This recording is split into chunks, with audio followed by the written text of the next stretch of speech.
we it has been, I don't know how long since I've even thought about going live on YouTube. Wow. Especially from this channel. But I think it's extremely important that I do this video because why not? I mean, really, why not? In all honesty, though, I really wanted to talk about, it's 2026, and and I know people say and always have said in the past about elections that this is the most important election in our lifetime, or this will be the most important election in our life, and it dulls the need for people to participate. Sometimes people don't even pay attention to the idea that this being the most important election. The problem with that is this is not a boy who cried wolf scenario. We are in a moment in our country, in America, in the United States of America, where this is the most important election cycle of our lives. We are watching all of the institutions that we thought were so strong, that held this democracy that we thought was so strong, that supposed to be the leading democracy in the world. Together, we're watching all of these institutions go under attack by one person, an administration that seems to not care about what is and what isn't the law and the rule of the land. In moments like this, it's extremely important that we being the people that elected officials are supposedly representing, understand our role in this democracy, understanding the true nature of what power is. There's a power and then there's perceived power. And so often, because people are elected, we perceive them to be powerful, not recognizing that the power, the true power, is in our.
Yes, no, yes, no, yes, no.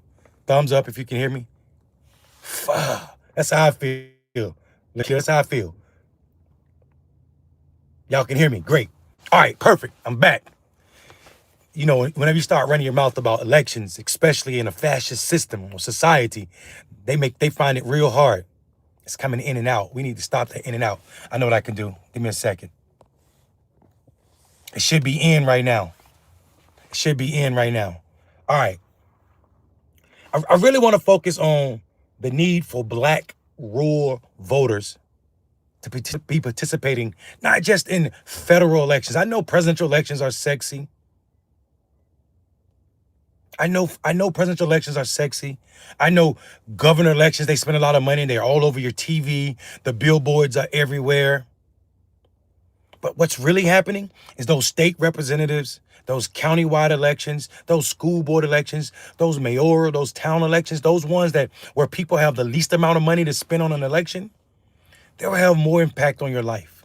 And in 2026, we have a wonderful opportunity to change up what normally people say about the black participation, especially in local elections. Let me tell you why it matters the most. In these elections, when it's not a presidential election, your vote actually means more. Now, you still have one vote. All of us still have one vote. But there are less people participating, which means your vote carries that much more power. I'm telling you, it means it has that much more power. That means you have more to say in your school boards and what policy, what curriculum they're going to teach your kids. You have more to say about how you're going to fund schools. If you're going to wait on the old racist way that we fund schools, meaning we just wait on taxes, or you could determine all of that. Yeah, I'm the matter of battle rap. The mayor of battle rap is hilarious. You get to determine more on how much of your county funds will be spent on local municipalities. You get to determine more in elections when it's not a presidential election and more people are participating.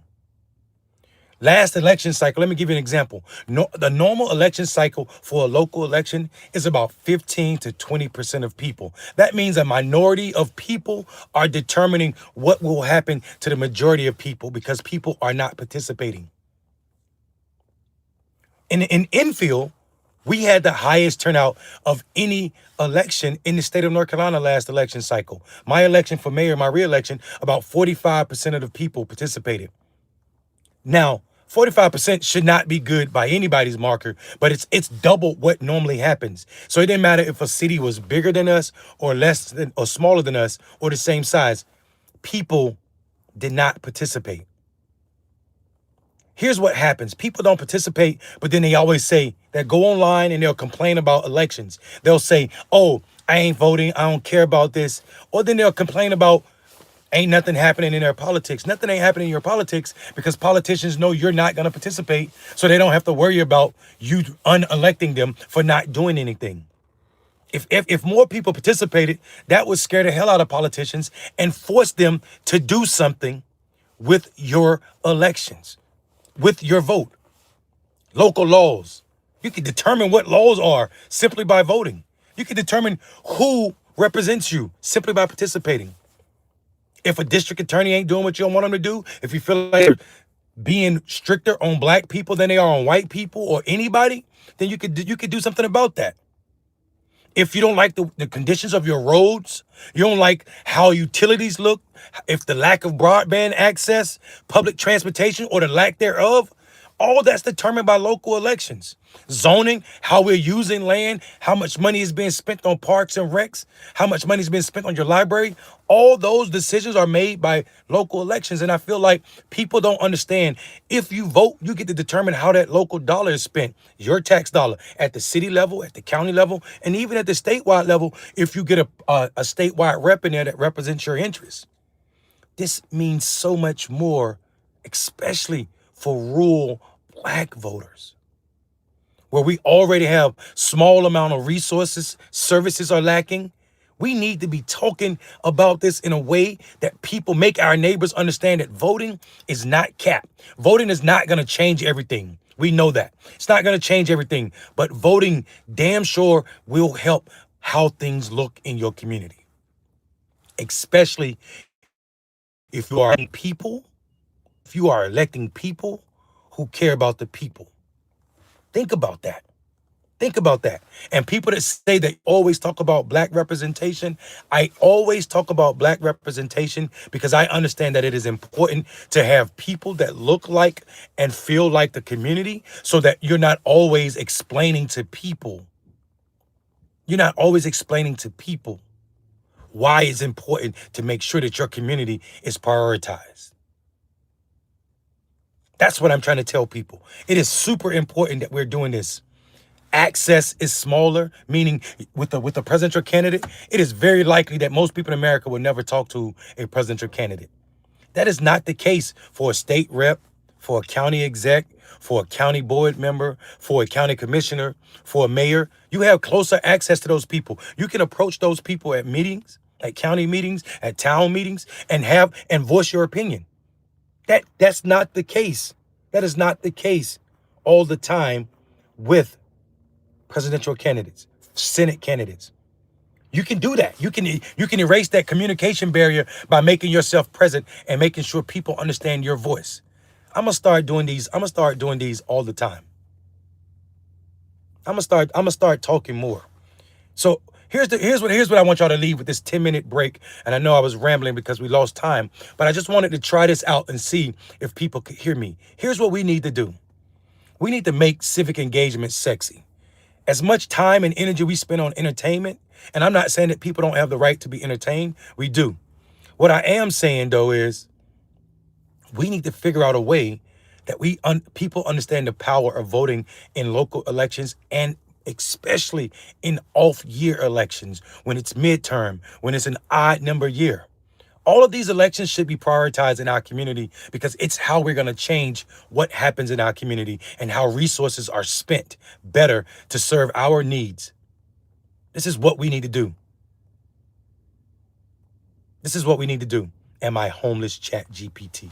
Y'all, listen, I really was gonna go back and forth with the people in the comments being funny, but I really don't. I really like in this moment, in this moment, in this moment, I would really ask our people to have discernment, to understand that it is trolls on social media that has distracted us, that are distracting us from understanding what's at stake for the black community. For so long last year and every election cycle before last year, we spent so much time telling people that we take politics too serious. And now look where we are because we didn't take politics serious enough. So rather than going back and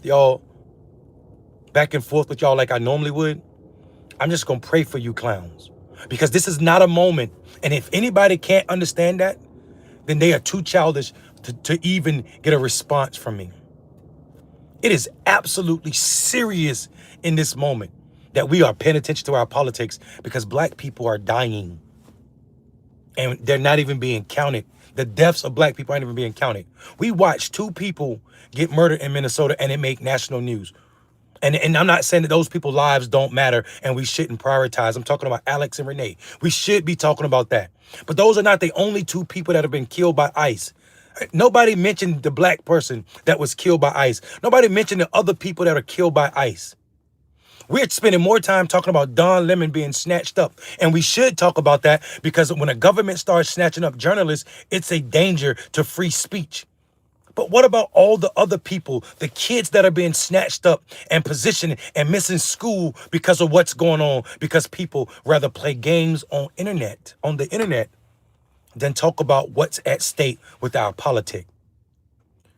So on these, when you catch me going live on YouTube, you'll notice I'm going to be talking serious about the state of our politic.